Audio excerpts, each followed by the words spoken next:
कहते हैं कि ये भरतखंड, ये भारत जो है ये खाली इतना सा नहीं था। अखंड भारत तो हमारा जो है उसके अंदर इंडोनेशिया भी था और मलेशिया भी था, इधर ईरान अफगानिस्तान भी था, और इसके उसके अंदर जो है वो कोरिया भी था, और उसके अंदर कंबोडिया भी था और जापान भी था। या वहां से यहाँ तक तार नहीं आ सकता, वरना मैं आपको बहुत सी सिर्फ तस्वीरें दिखाता और बहुत सी चीजें इसके अंदर से सिद्ध करता और बताता। खैर, तो उसे लैपटॉप से, तो अब इसको कहते हैं कि ये अखंड भारत था, ये तो केवल भरतखंड है।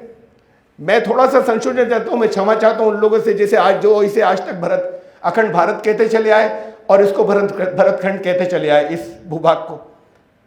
जब उन्होंने श्री कृष्ण ने ये कहा था युद्ध क्षेत्र के अंदर, जब अर्जुन से ये कहा था कि यदा यदा ही धर्म से ग्लानिर्भवति भारत, जब ये कहा था तो गीता तो सर्वगौ में क्या खाली अर्जुन से कह रहे थे, वो भारत अर्जुन को कह रहे थे।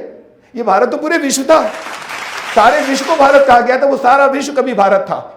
जब वो टूटना शुरू हुआ, ज्ञान आना शुरू हुआ, तो वो रह गया भरतखंड, जिसे ये अखंड भारत लोग समझ रहे हैं आज, वो था भरतखंड। और ये भाग जिसके अंदर ये दो टुकड़े जो हमारे टूट गए वो, और एक बात कभी टूटा नेपाल, कभी टूटा ये श्रीलंका, ये सारा हिस्सा मिलाने के बाद जो है उसमें आगे ऊपर चाइना के अंदर ये सारा हिस्सा निकालने के बाद था हिंदुस्तान। भरतखंड वो था जिसे आज अखंड भारत कहा जा रहा है, और भारत तो पूरा विश्व था। अज्ञान आना शुरू हुआ और ये भरतखंड में हम सीमित रह गए, फिर उसके बाद खाली हिंदुस्तान रह गया।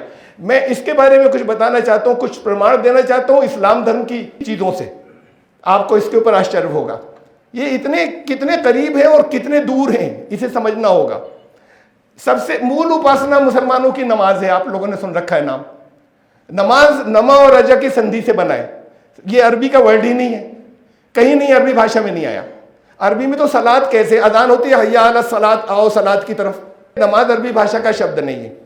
फिर पूछा गया कहां से आ गया, तो कहा कि ये पर्शियन से आया, फारसी से।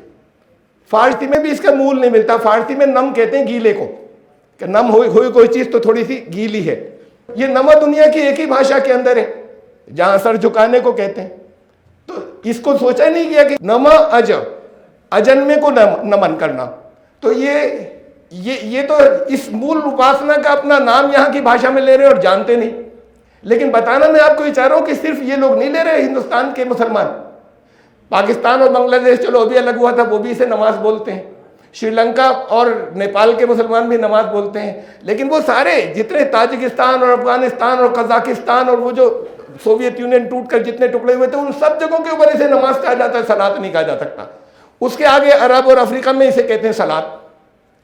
ब्रिटिश और यूएसए के अंदर कहते हैं we are going to offer सलाह, ये नमाज बोला जाता है। फिर हम इधर चलते हैं, इंडोनेशिया है, मलेशिया है, थाईलैंड है, कंबोडिया है, कोरिया है, इन सब जगहों पे जो मुसलमान है वो इसे नमाज बोलते हैं। तो ये नमाज का शब्द जो है ये सीमाएं बता रहा है हमें, कि ये एक प्रमाण यहां से मिल रहा है, ये सीमाएं बता रहा है कि भरतखंड जो है ये कितना बड़ा था, हमारा किस जगह, उन सारे हिस्सों के अंदर मुसलमान इसे सलाह नहीं कहते, नमाज कहते हैं।